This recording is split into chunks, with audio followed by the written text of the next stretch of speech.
Receiving simulator transmission. Uploading transmitted feed.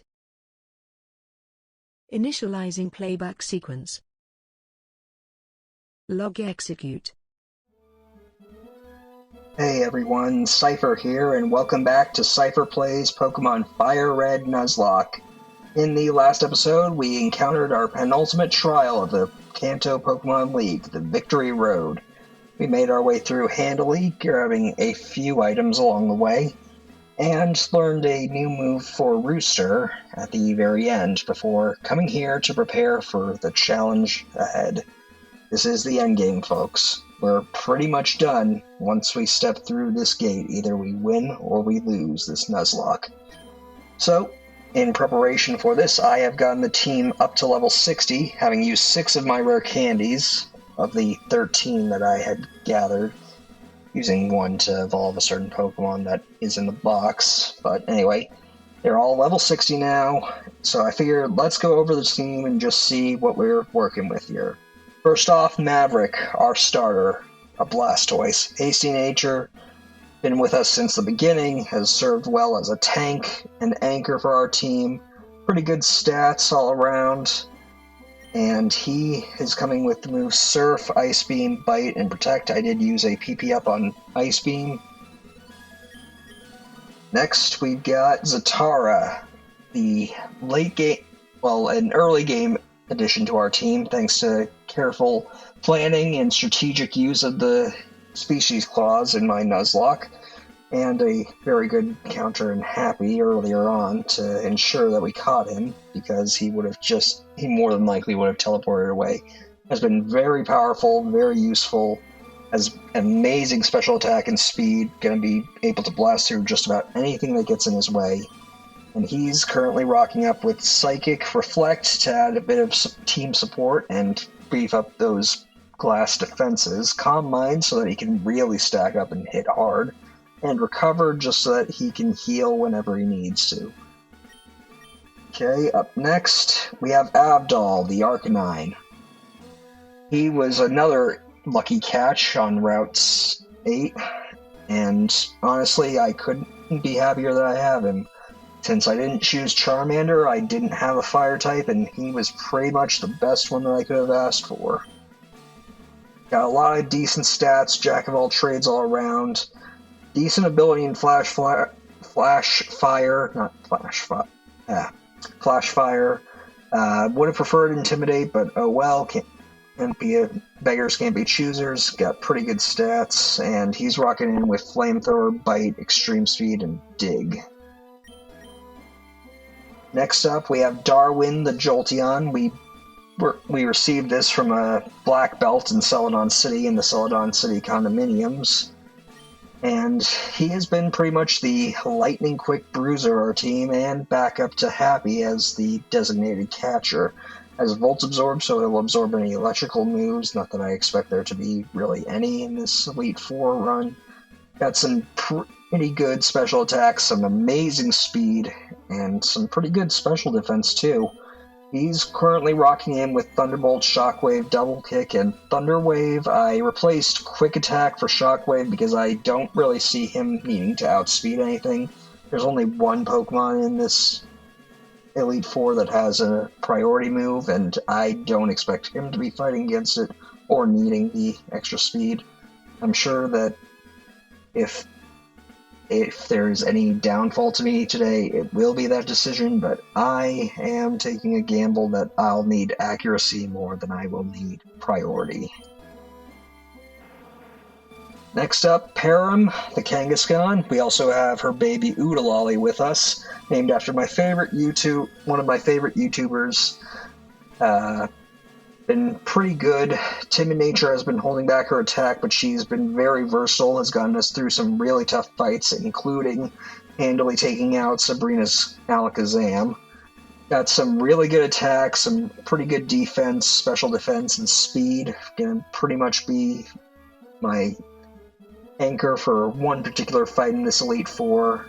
She's rocking in with Brick Break, Fake Out, Shadow Ball, and Earthquake. I got rid of Strength and taught Earthquake, because at this point, while I could get the TM for return, and it would probably be max power of 102. I personally see that as not really worth it. It can never be, because that's only with stab, and it can never be super effective, whereas Earthquake, while it can't get stabbed from Param, can get a super effective at least, which would double it to 200 power rather than the 100 that it's rocking. So yeah, with that, and finally the 11th hour ranger, or the 11th hour add to the team, Rooster the Aerodactyl, has been pretty much a go-to versatile kind of guy. A lot of attack, a lot of speed. That Rockhead proving its worth for various instances where I needed to use it, at least off screen. I changed up his moveset a little too. He's got Aerial Ace instead of Wing Attack, so that he'll never miss if I need to attack with him. Double Edge, which I taught to him in the end of the last episode, to basically give him a really strong physical attack. Fly, I just keep on because I wanted to be able to fly around, and personally think that if I do need to take a gamble at upping the power or in exchange for a little accuracy drop is okay. And then Ancient Power, just in case we do get that 10% Omni boost on all of his stats to set up a real steamroll. So with that, we have gone through everyone of the team. Maverick and Param have the leftovers because they're the most bulky, and if we're running into some trouble, we'll be throwing them in. I'm going to put Darwin in the lead, but before we go in, I want to quickly take a look in the box and go to Bill's PC, open up the storage system, and just take a look at the box. Every single Pokemon that I've ever caught is in this box. Not all of them have been trained up, but a lot of them have been useful to me at certain points. There's not so much. We got so many good Pokemon here. If something should happen to any of them in the end, I'll probably bring them on just to fill the spaces. Not that we'll be doing much after this. It's either ending here in victory or ending in defeat. But with all of this, we're pretty much set. I did change Atlas's name because I just wanted to reference My Hero Academia with Taishiro, aka Fat Gum from My Hero, but that's not really important. He's not going to be sticking around.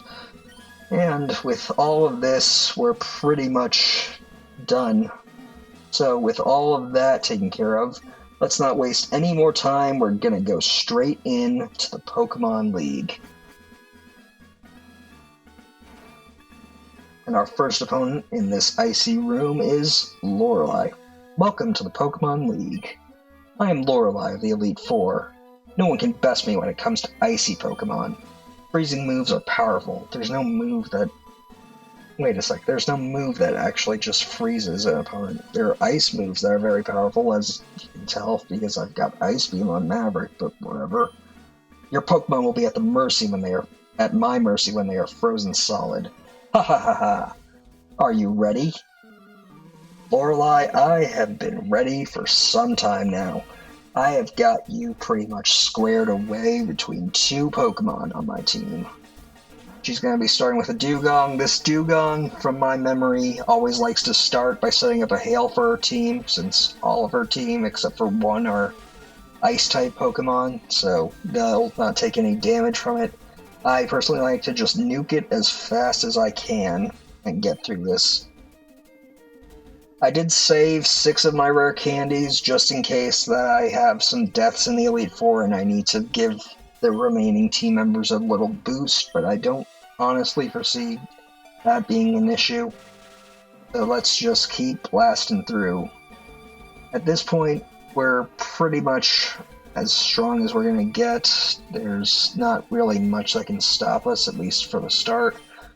Although this Slowbro right here, even though it is weaker than us, does have a lot of health and a lot of special defense, so it might be able to soak this Thunderbolt, but Darwin should have this first match pretty much on lock.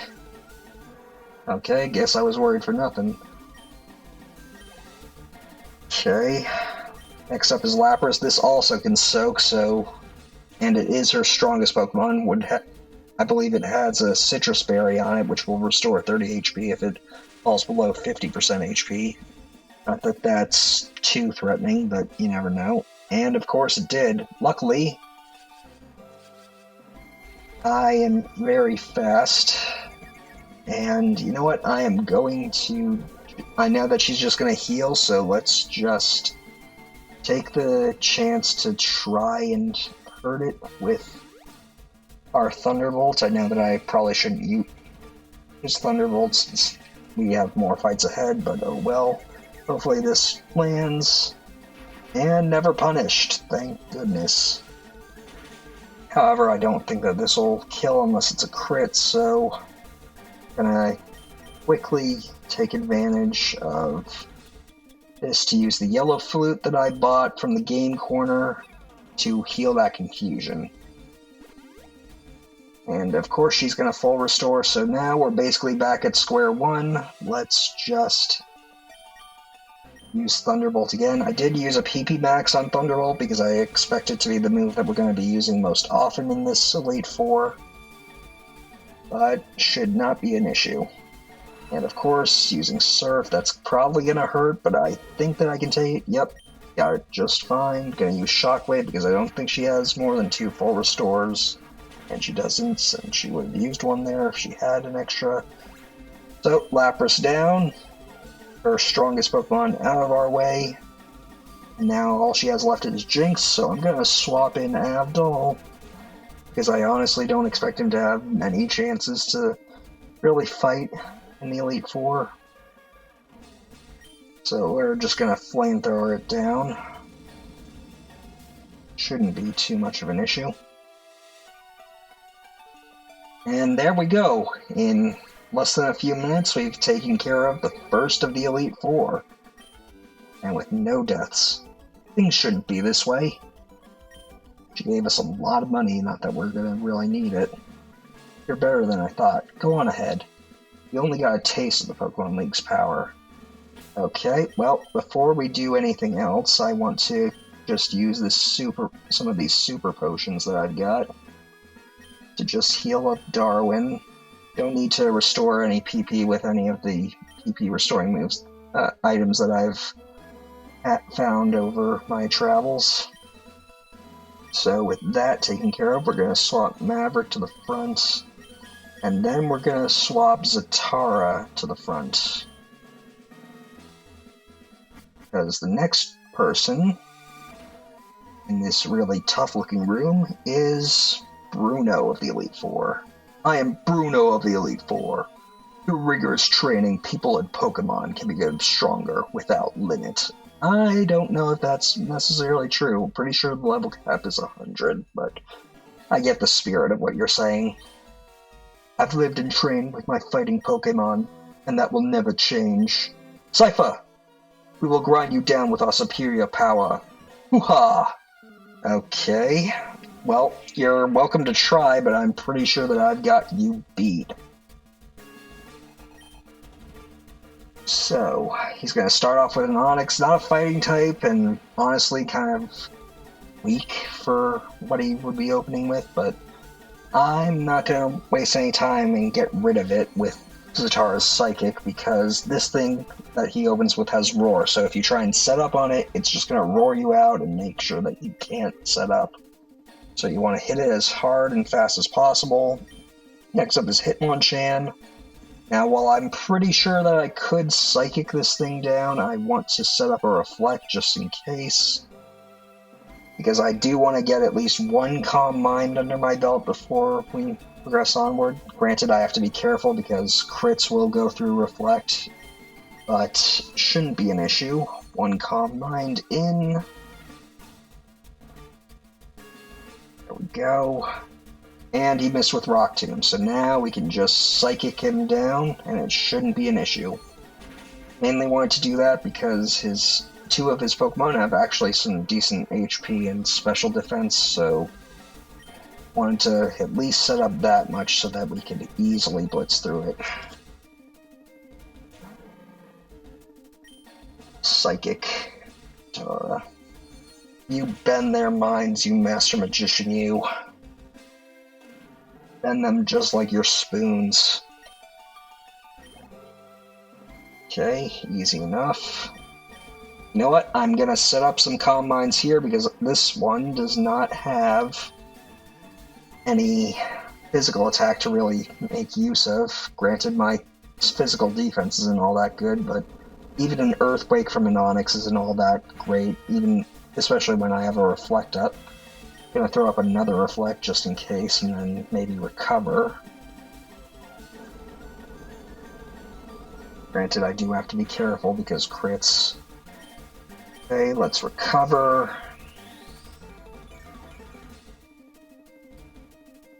There we go.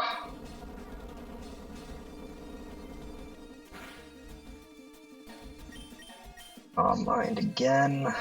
Probably playing a little too carelessly with all these buffs, but if I can get through this, I can just easily psychic it down now. So, no chance this thing is going to survive with like 3 or 4 comm mines under the belt. Especially with a crit. Going pretty smooth, and his last Pokemon is a Machamp. I believe this is level 56, has a Citrus Berry, and it can be pretty tough, but with all the comm mines I just added and Zatara's ridiculous special attack stat, one shot. And with that, we have taken care of half of the Elite Four in one video. Why? How could I lose? 5,600, not bad. My job is done. Go face your next challenge. You just turning away, huh? Yeah, that's all you're gonna say. Okay, well, I could keep going, and we're gonna be sticking around in this room, but before we do anything else, I believe I'm just gonna heal up Tara. No, that was a waste of Super Potion, but I don't really care. Gonna switch Maverick in, and then I'm gonna switch Param to the front. Now, I know I could keep going, but at this point, I just kind of want to take a break, maybe catch my breath so that I can commentate the next episode, commentate more a bit later. So, thank you guys for watching. We took down 2 Elite Four members. It's been pretty good progress. Until next time, stay gold. Playback sequence terminated. Transmission disconnected.